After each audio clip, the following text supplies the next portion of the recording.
Hello, in today's lecture we're going to study about thyroid hormone. So you all know thyroid hormone is basically secreted from thyroid gland. Thyroid glands are butterfly shaped gland. Two lobes are there. In between the two lobes are connected by a small tissue or band called isthmus. These are thyroid lobule. This is present in front of trachea. Two lobes are present on both sides. Thyroid gland secrete thyroid hormone. Thyroid hormone is basically a T3 T4. So if we take this thyroid gland, there are large number of follicular cells are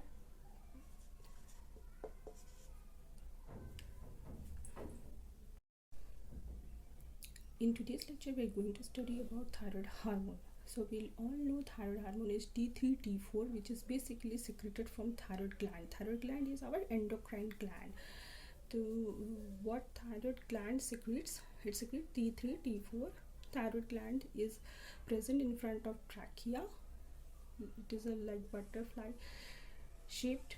In between two lobes there is a small tissue connecting the two lobes. This small tissue band is present. This is called isthmus. Inside both the lobes we are having thyroid follicles. This bunch shaped, this is like a flower bunch shape. Inside the center there is lumen and there is like petals. So if we take this, I will draw it here. This is the lumen and this is the thyroid follicles. This will be merosin number like this. This will appear like a flower. These are like petals. So each of these petal is called thyroid. This petal is called follicular cell.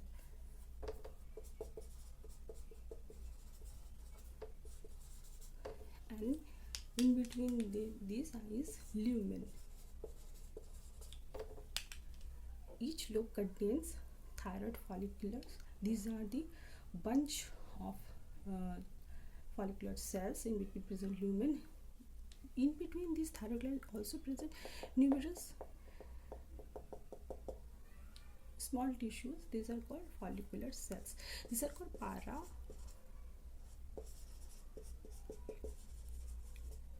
cell. This parafollicular cell, they secrete calcitonin. What they does, they lower blood calcium level. So they basically work on calcium level of our body. They lower the calcium level of the blood. In later lectures we will study in detail about this calcitonin, but today's topic is T3 T4. These thyroid follicles secrete T3 T4. Whatever this follicular cell produce, this will drain in lumen. Each of this follicular cell will drain inside this lumen. जो भी बनेगा वो lumen में आके drain होगा. Each of this lobe is about, in adults we say roughly 5 into 3 into 2 centimeter in measurement, and if you take each lobe is about 5 to 2 into 3 centimeter. Isthmus is about, this is lobe, and isthmus is about 1.25 centimeter long. So, and what is the weight of this thyroid gland in adult? It may vary from 25 to 30 grams. So these are the basically the anatomical shape and size of the thyroid gland.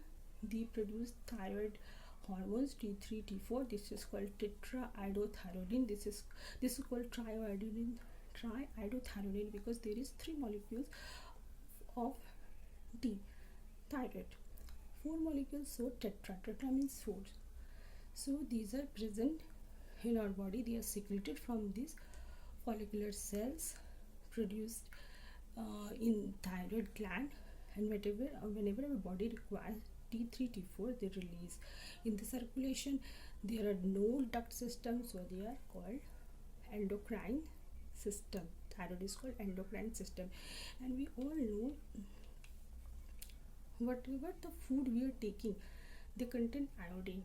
So what happens, the food we eat, it has iodine, it goes into our circulation. This is taken up by these follicular cells, and they make them thyroid hormones. So we will see the process in detail.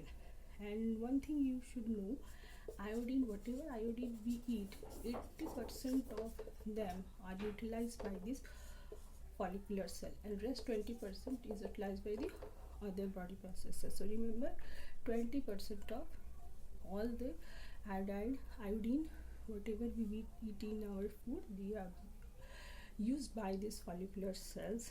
One more thing, T3 and T4. T3 is converted into T4, okay, by TP, thyroid peroxidase enzyme.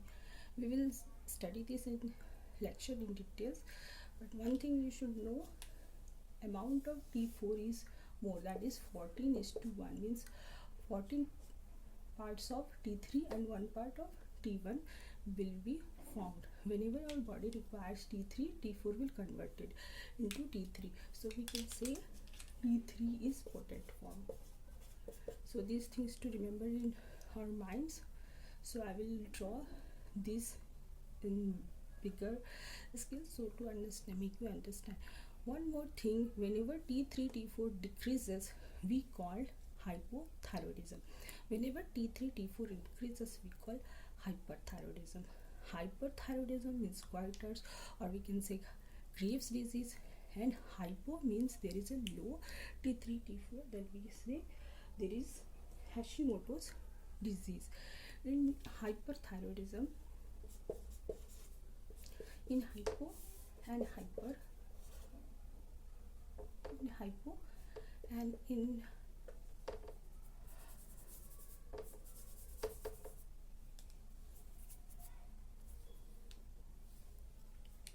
hypo there is less T3 T4. So the T3 and T4 is required for our metabolic function of the body. T3 T4 acts directly on fats and carbohydrates. They break down, they increase the metabolism. So if a person is having less T3 T4, then that person is having low metabolism. Means अगर किसी का hypothyroidism है तो वो जल्दी जल्दी टूट नहीं रहा है, there will be less energy, the person will be obese, okay. And when there is T3 T4 जल्दी जल्दी टूट रहा है, metabolism is fast, then that person will feel hunger, he will be like weight loss, उसका weight loss होगा, पतला होगा देखने में, लुक्स हाइपरथायरॉयडिज्म में थिन, हाइपरथायरॉयडिज्म थिन होगा. Body temperature, it also maintains, T3 T4 also maintains body temperature. So there will be intolerance of heat, there will be disturbed in sleep, irritability is also there, mental retardation will be there. T3 T4 is required for the normal growth of the brain, for the myelination, for the normal development of the brain, the fertility, lots of main functions of the body depends on T3 T4. So it is very important to know T3 and T4 functioning. One more thing, hypothalamus sends impulse to anterior pituitary gland, and anterior pituitary gland send impulse to thyroid gland to form TSH, and TSH, thyroid stimulating hormone, what they produce T3 T4. So this is, we can say, HP, hypothalamus pituitary thyroid, HPT axis. So HPT axis is also working here. So we have seen all these points in thyroid. Now we will draw this. I will take this small single follicle and this lumen. I will make a bigger picture to make you understand. Before going that, just note the difference between hypothyroidism and hyperthyroidism.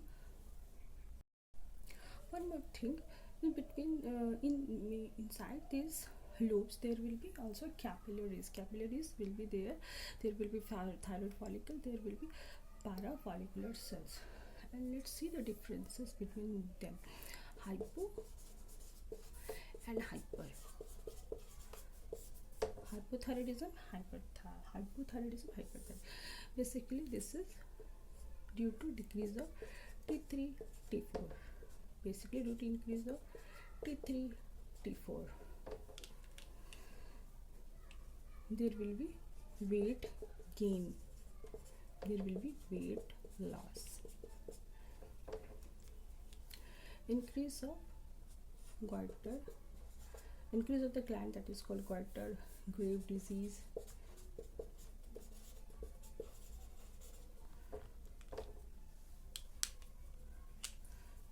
here Hashimoto disease.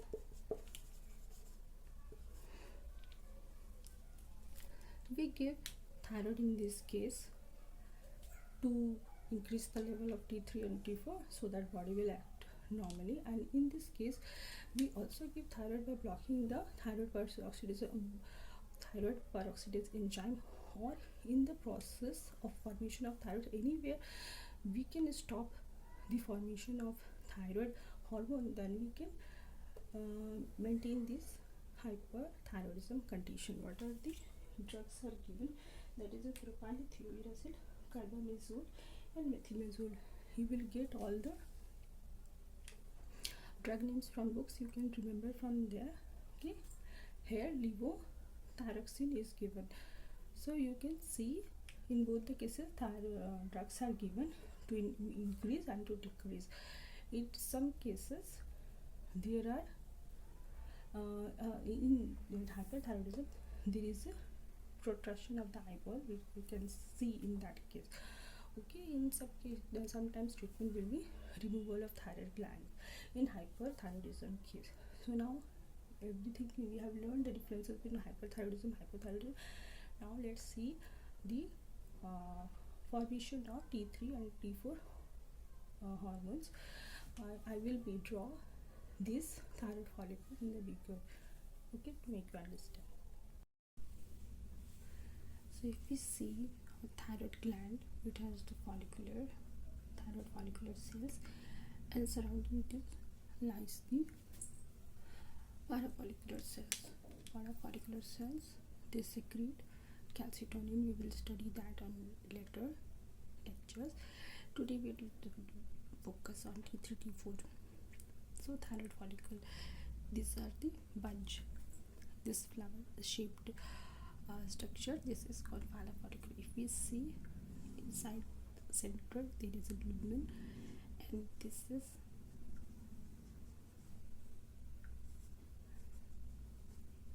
follicular cell.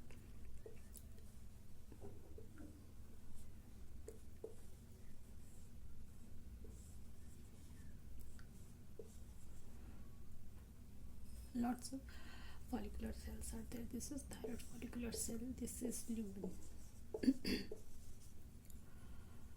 Everything is produced in this follicular cell will drain in the lumens. Every cell will drain inside this lumen. Everything comes in lumen. Now if we take this lumen, I have made this lumen a bit bigger here, and I have taken a single thyroid follicular cell. This thyroid follicular cells एक लिया है, इसको बड़ा किया है, and we can also see there is a blood capillary is also present in thyroid gland. So thyroid folliculars, parathyroid cells, parafollicular cells, thyroid follicles, and there is capillaries. So I have drawn this capillary, follicular cell and lumen. So let's see what happens. So now we have taken the food we are taking, which is rich in iodine and selenium. Iodine and selenium is present in the food that helps in absorption of the selenium, helps in absorption of iodine, formation of iodine. Iodine is present in food we are consuming, it goes into gut, Through guts, it is absorbed in blood vessels. What we eat, anything to get absorbed in body to utilize that thing. So here we have seen this iodine comes in our circulation. When it comes in circulation, it goes to thyroid gland also. In thyroid gland there are capillaries. We have seen in thyroid gland there are capillaries. In capillaries the iodine enters and converts into I minus. This I minus is iodide. Why it is converted in I minus? Because iodine can't travel from capillaries to follicular cells to lumen. To travel from capillaries to follicular cells to lumen, it need to get converted into iodide. So it enters into follicular cells through a symporter. Sodium iodide symporter is present in the surface of follicular cells. It helps to transfer the iodine. This carries iodide inside the cell. So I is I negative, that is minus charge. So iodine enters the cell. Inside the cell there is also a nucleus. This is a cell. Cell के अंदर तो nucleus होगा. Nucleus. Inside the nucleus there is DNA material. So there is a DNA. What they produce? They produce mRNA through transcription process. From mRNA, protein is produced. Protein through translation process. This is a thyroid gland, thyroid follicular. So what will be formed? Thyroglobulin protein will be formed. So we can see iodide and thyroglobulin is formed inside the thyroid gland. Now 80% of iodide is taken up by these follicular cells. 80%. Whatever we consume, 80% of iodide is taken up by the follicular cells, and just 20% it applies by other body parts, other processes. 80%, too much. So iodide enters this follicular cell. Now what happens? The iodide enters this lumen. How this enters? This iodide comes here, and through the process of this comes here, and inside this presents a symporter. This is a transporter. This is the sodium iodide symporter. Why it is called symporter? Because sodium iodide moves in the same direction. Means both are coming in the same direction, so they are called symporter. If one is coming and another is going out, one is entering, another is going out, then it is called antiporter. But here it is both coming inside, so it's both coming in the same direction, so symporter. Here another transporter is present, which carries the iodide from follicular cell to lumen. That transporter